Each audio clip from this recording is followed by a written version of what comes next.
Are you stuck in chronic pain on a daily basis today? And is pain weighing on everything that you do, from sitting at your desk to also playing with your kids and also preventing you from the things that you want to do in life? Stick around because I'm going to share during this 5-day pain relief series on how to eliminate pain for good. Today is just day 1, and so if you're going to be following the series, make sure to watch all the videos till the very end so that you know exactly what pain is, have some actionable steps, and make sure that you stay on track with me. So I'm very excited to share this with you guys. We host videos every Monday at 5 p.m. So make sure to subscribe and also to turn on that bell notification so that you don't miss out on any of this great content. So let's dive into it right now.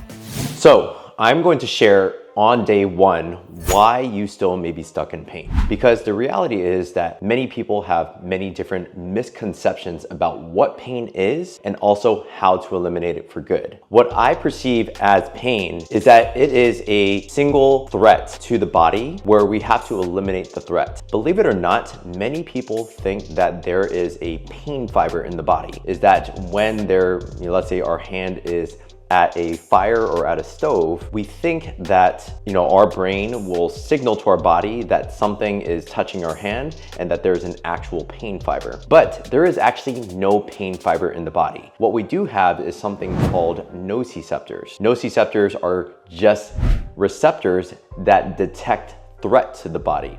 Now, you'll see that there are many people that will react differently to pain. And this is why certain people will be very resilient and they will simply just get rid of the pain and move on with their life. But there are a handful of people, about 25 to sometimes upwards of 50% of people, that oftentimes will have an injury or some sort of pain episode, and therefore the pain will remain in their body. They think that their body is consistently inflamed. They throw pain medication at it, or they'll be advised that from their doctor that you need to rest until the pain goes away and then you can resume your activities. These are just a handful of different misconceptions or even false tips that actually keep people in pain. So again, what I want to share first is that there is no such thing as a pain fiber that tells our body that we're in pain.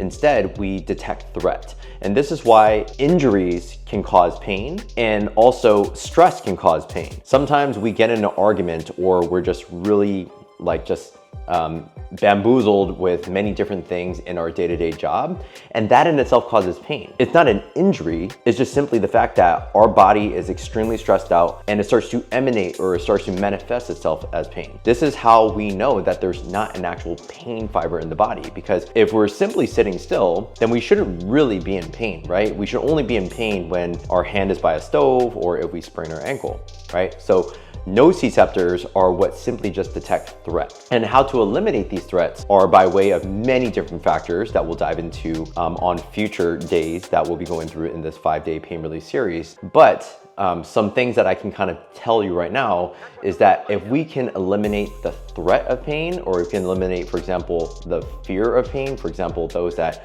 sprain their ankle and now they don't want to run because they're in fear or they feel hesitant to run on an injured ankle. If we can eliminate the threat, that will allow us to ultimately get back to a pain-free life, okay? So the nociceptors, if we can eliminate that threat, basically where we kind of see it is that we have our brain, and our brain is what detects certain things. So let's say, for example, we sprain our back, okay? We pull our back from lifting our kid off the floor. Now, our brain is going to have a certain input. That input could be either a sharp episode of pain, sometimes the back gets really, really tight.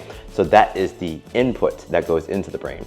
And that input, again, is not just like, it is a certain type of sensation, but that sensation could be responding in a different way. So when our brain receives that input, our brain would interpret what it means and it's going to outlet certain things. And it could outlet a certain small amount of output, or it can detect a certain amount and detect a much larger output. So I'll give you an example. If I sprain my back, I can simply just say, well, I sprained my back, I've been here before, I'm gonna try to walk it out, I'm gonna try to move my body more. and I'm not gonna sit around and I'm just gonna simply just go through my day. And that pain could be very much less threatening to that specific individual, and therefore they perceive that their pain is just something. It's just a small entity of life, and they don't have to worry about it, right? And that's what I try to teach to a lot of my clients. After being in business for over 6 years, having a very successful pain relief practice, helping many people not just in the Bay Area, but worldwide, is that we try to teach our clients on how to have the inputs of pain be just a very singular output,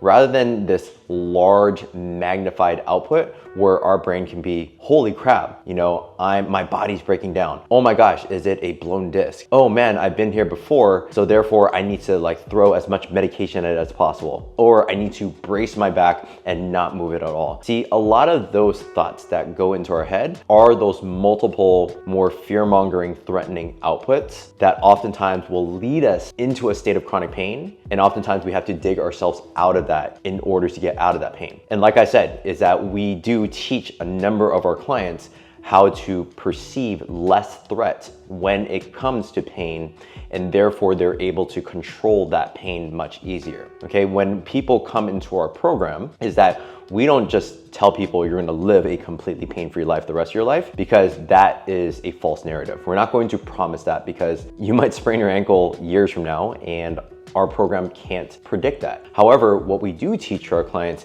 is how to control the threat. If we can control the threat, if we can control the outputs that come out of our brain, and the outputs are much less magnified, they're much less fear-mongering, then that's what's gonna allow you to control it better. So I really hope that that helps you. And this is why a lot of the passive things out there really don't work. And we'll dive into that on day 2. So make sure, again, to subscribe. Make sure that you're following the series. Now, whether you're following this through our email series or just following this video through YouTube, is stick around to day 2, where we'll be talking about the #1 mistake that most people make when it comes to trying to fix their chronic pain.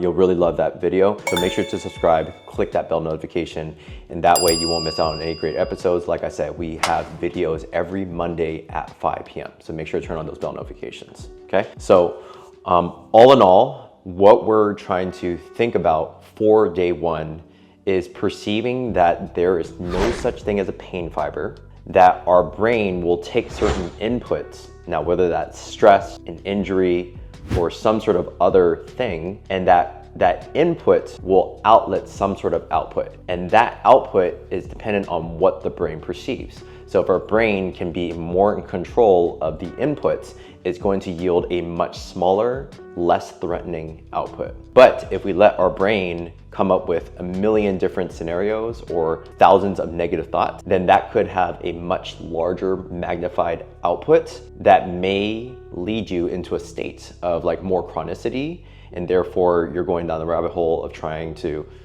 go to ChatGPT or Answer the Public and trying to find as many different like ways in which you can get out of pain, when in fact that when you're going down these search engines and all that, is that could actually be creating more fear mongering. Think about ChatGPT. What can it tell you, right? You're allowing, you know, a ChatGPT or an AI doctor, rather than listening to an actual doctor like myself, to interpret it. It might tell you so many things from billions of resources, like you might have a torn blank, or you might have a protruding disc, or you might have a slipped disc. See, a lot of this stuff, a lot of these things that we go to, that we're researching and we go down this rabbit hole on Google, is a lot of times keeping us in a state of chronic pain. So rather than going down the rabbit hole, is make sure to obviously subscribe to pain relief experts like myself that really understand the nuances of getting out of chronic pain. Especially if you guys haven't known, is that I personally have been in a state of chronic pain myself. When I was in my early 20s, I got into a very fight or flight state.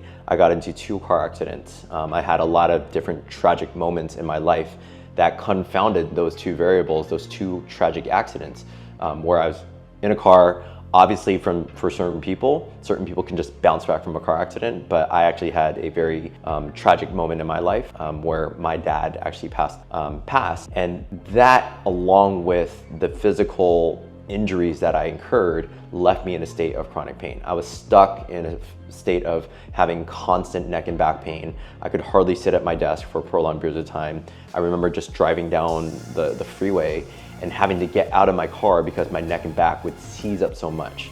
Okay, and this was, yes, this could have been a result of just the 2 injuries that I've had from the accidents, but that pain continued to linger. Instead of healing, what most people do is that many people will get stuck in a state of chronicity, a state of chronic pain, where that pain lasts longer than 3 to 6 months beyond the initial injury episode that occurred. And that's what happened with me, stuck in a state of chronic pain for well over 5 years and spending thousands on many different things that really didn't work for me.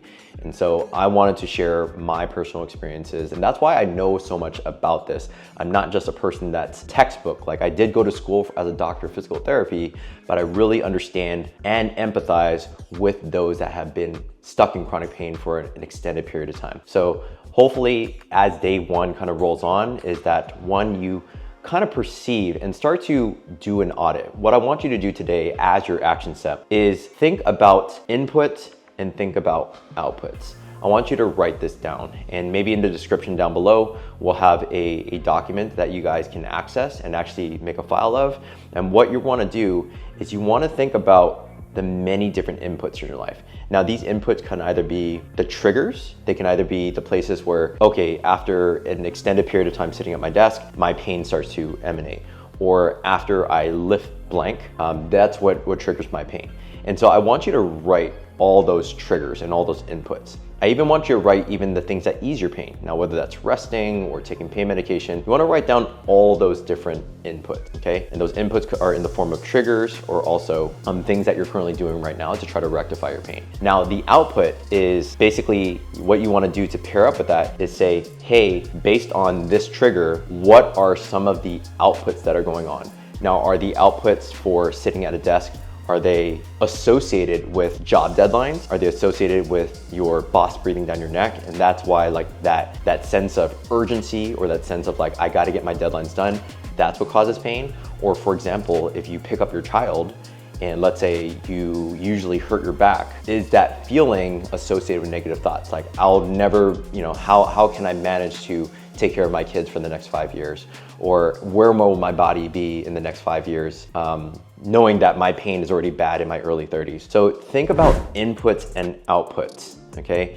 And I want you to write those down, because if you write them down and if you actually go through an audit of what's going on in your life, you'll start to see that, wow, how can I minimize the outputs associated with those inputs? And I think that would be a great activity for you to do, starting with day 1. And then in day 2, what we're gonna do is kind of talk about some of the mistakes that people are making and how you can ultimately take more active strategies towards getting rid of your pain. So just very excited for you to do day 1. If you have any questions or anything, feel free to comment below. I'll respond to all those questions personally. And like I said, feel free to subscribe and also to turn on your bell notifications, because we have videos every Monday at 5 p.m. All right, so see you on the next one, and I'll see you on day 2.